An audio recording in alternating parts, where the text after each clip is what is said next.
Welcome to Star Bios, the podcast where we delve into the fascinating lives of entertainment legends. I'm your host, Casey Gold, and today we're shining the spotlight on the incomparable Miles Davis, a man whose trumpet playing and innovative spirit continue to mesmerize audiences to this day. With a career spanning over 5 decades, Miles Davis is widely regarded as one of the most influential musicians of the 20th century, leaving an indelible mark on the world of jazz and beyond. Born on May 26, 1926, in Alton, Illinois, Miles Dewey Davis III was the son of Cleota May and Miles Dewey Davis Jr., a successful dental surgeon.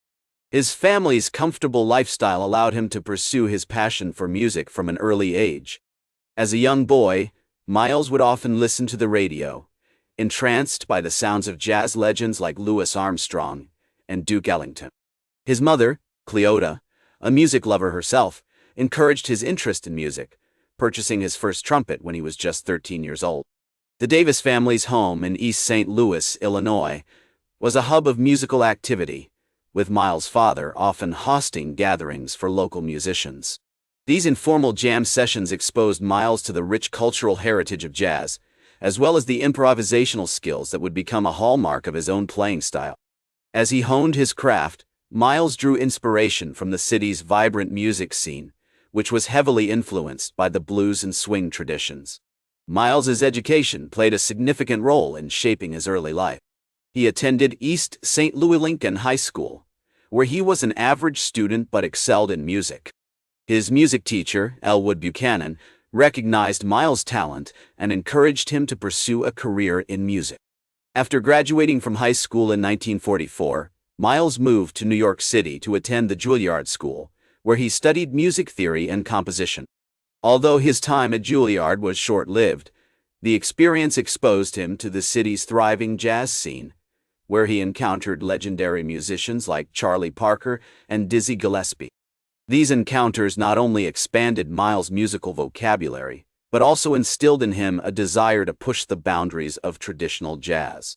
As he navigated the city's vibrant music landscape, Miles befriended other young musicians, including Gil Evans, who would become a longtime collaborator.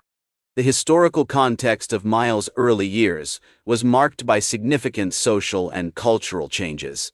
The Great Migration of African Americans from the South to the North was in full swing, bringing with it a rich cultural heritage that would influence the development of jazz. The war effort had also created new opportunities for young musicians, as many established players were drafted into the military. As Miles navigated this complex landscape, he began to develop his unique sound and style, one that would blend traditional jazz with modern experimentation. As we explore the early life of Miles Davis, it becomes clear that his upbringing, family support, and exposure to the rich cultural heritage of jazz all contributed to the formation of a unique artistic vision. The seeds of innovation and experimentation, which would come to define his career, were sown during these formative years. Miles' experiences in East St. Louis and New York City laid the groundwork for his future successes, shaping him into a confident and adventurous young musician ready to take on the world. With his unique sound and style beginning to take shape, Miles is ready to embark on a journey that will take him to the forefront of the jazz world. It's the 1940s, and Miles is part of a new generation of jazz musicians who are pushing the boundaries of traditional jazz. He's developing his unique sound, one that blends technical proficiency with experimentation and innovation.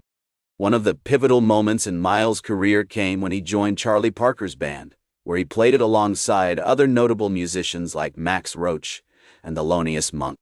This experience not only helped shape Miles' playing style, but also exposed him to the fast-paced and competitive world of jazz.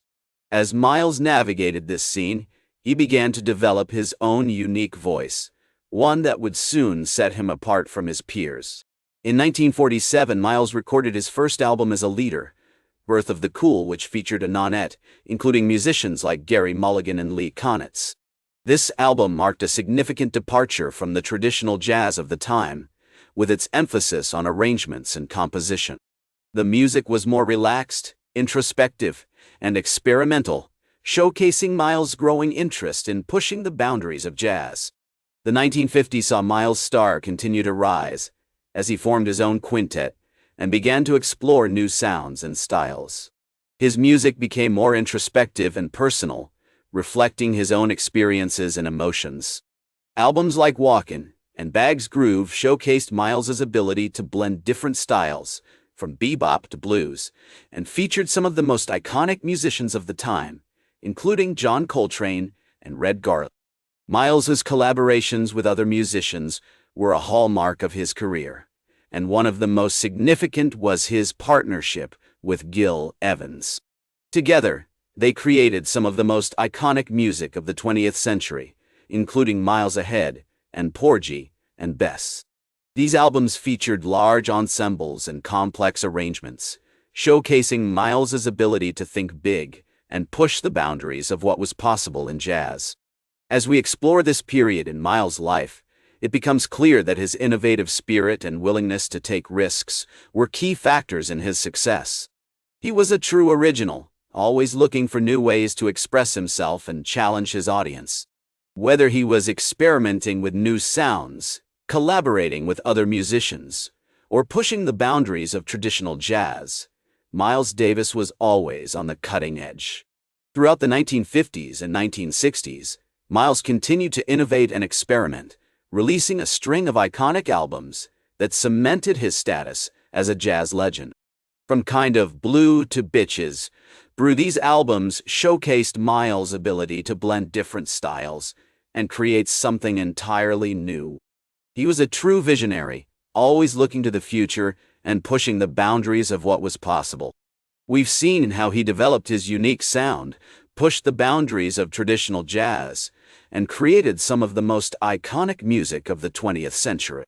As we enter the final chapter of Miles' life, it's clear that he continued to push boundaries and experiment with new sounds. The 1970s saw Miles exploring rock and funk, releasing albums like Bitches Brew and a tribute to Jack Johnson, which featured extended improvisations and electronic instrumentation. This period was marked by controversy and criticism from some in the jazz community, but Miles remained true to his artistic vision. One of the most significant events in Miles' later life was his collaboration with producer Teo Macero on the album Get Up With It. Released in 1974, this double album featured a mix of live and studio recordings, showcasing Miles's ability to blend different styles and create something entirely new way. The album was a commercial success, but it also marked a turning point in Miles' career, as he began to focus more on production and less on live performance. The 1980s saw Miles experiencing a resurgence in popularity, thanks in part to his collaboration with producer Marcus Miller on the album 2.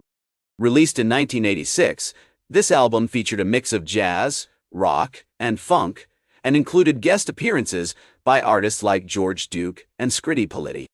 The album was a critical and commercial success, and it marked a new era in Miles' career, one that would see him experimenting with new sounds and collaborating with a wide range of artists.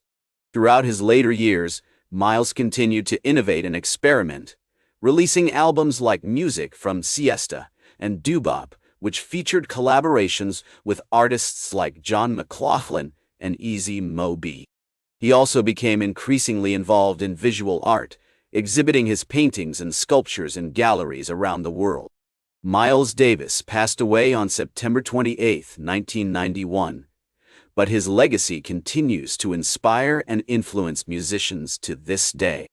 His innovative spirit, creative risk-taking, and collaborations with other musicians have left an indelible mark on the world of jazz and beyond.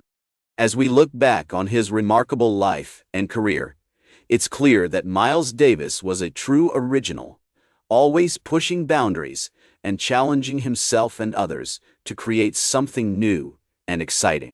As we conclude our journey through the life of Miles Davis, I hope you've enjoyed this exploration of his remarkable achievements and enduring legacy.